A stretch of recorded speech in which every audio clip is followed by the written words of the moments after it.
তো দর্শক, পাবলিক বাংলায় আপনাদের সাথে আছি আমি সিরাজুল ইসলাম সিরাজ।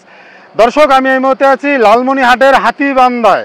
আর এই হাতিবান্ধায় 3 দিন ভারী বৃষ্টির কারণে আমার পিছনে যে ধান ক্ষেতগুলো দেখতে পাচ্ছেন সবগুলো মাটিতে পড়ে গিয়েছে। আমরা সাধারণ কৃষকের সাথে কথা বলেছি, তারা আমাদেরকে জানিয়েছে যে আরও 15 দিন লাগতো এই ধানগুলো পাকার, কিন্তু তার আগেই এই ধানগুলো নষ্ট হয়ে গিয়েছে। সেই সাথে সর্বোচ্চ দেখা দেবে গরুর খাদ্যর।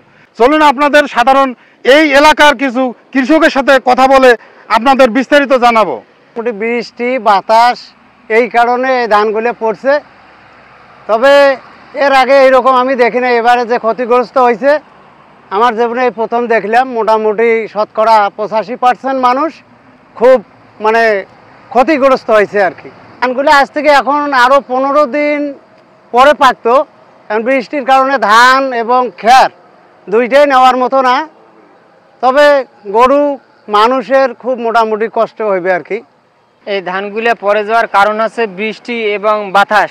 এই বাতাসের কারণে ধানগুলো মনে করেন যে মাটিতে পড়ে গিয়েছে, পরে গিয়ে মনে করেন যে ধানের মনে করেন যেগুলা আগে বাইরে হয়েছে ওগুলো তো মনে করেন যে নষ্ট হয়ে গেল, এবং পরে যেগুলো বাইরে হয়েছে এগুলোও মনে করেন যে নষ্ট হয়ে গেল।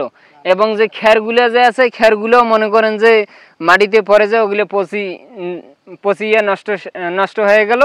এবং যে এগুলো গরুর খাবার যে আছে এই গরুর খাবারটাও মনে করেন যে নষ্ট হয়ে গেল। বৃষ্টি বাদলের কারণে ধানটা পড়ে গেছে মাটির। এখন এই ধান এখন যেটা পড়ে গেছে কাঁচা ধান যেগুলো এগুলো তো সব ছিটে হয়ে যাবে। মনে করেন যে মোটামুটি 10 থেকে 12 দিন। তার আগেই ধান শেষ? হ্যাঁ, তার আগেই তো ধান শেষ। এরকম তো অনেক কৃষকের সমস্যা। হ্যাঁ, অনেক কৃষক প্রায় জমিতেই ধান পড়ে গেছে।